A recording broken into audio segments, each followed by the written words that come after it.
મારું નામ બાબુભાઈ કેશવલાલ પંચાલ. છેલ્લા 5 વર્ષથી તમે અહીંયા વિના મૂલ્યે જમાડો છો. સાહેબ બિલકુલ. તો આપણે સાંજે જમાડો છો? સાંજે જમાડું 7:30 થી 9 વાગ્યા સુધીનો મારો ટાઈમ હોય છે અને બધા વૃદ્ધ માણસો મારા ત્યાં આગળ જમવા માટે આવે છે અને શાંતિથી લોકોને ટેબલ ખુરશી ઉપર બેસાડીને હું જમાડું છું. મારું એક જ મંતવ્ય છે કે હરેક જગ્યાએ આવી રીતનું ચાલે તો વૃદ્ધ માણસ જ્યારે જમવા માટે રખડી રહ્યું છે એને પૂરતું ભોજન એને પ્રેમથી મળી રહે.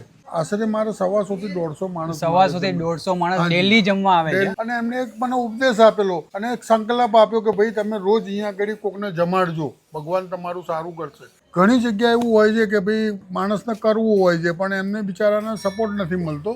આ મારું મકાન છે, બરાબર છે, બરાબર. અને અહીંયા આગળ જ આ બધું બનાવવાનું. મારી ડોટર છે, મારા મિસિસ છે, પછી અમારા ભાઈ છે. ખર્ચો કેટલો આવતો હશે? મિષ્ટાન સાથે લઈએ એટલે 7,000 રૂપિયાનો ખર્ચો થાય. ઘણા બધાની મદદ મળી રહેતી હોય. બરાબર. અને એમાં આપણું આ રીતે કાર્ય પૂરું પડતું હોય છે. દરિયાપુર જેપી હાઈસ્કૂલની સામે આદેશ જનસેવા ગ્રુપ, બરાબર, નાની હવેલીની પોળ સામે, લાલભાઈનું ડેલું. જો સાથ સહકારની જરૂર છે, સાથ સહકાર આપશો, જેથી અમે આ વધારે આગળ વધારીએ અને જ્યાં જરૂરિયાતમંદ છે એ લોકોને આપણે આ ભોજન પૂરું પાડી શકીએ.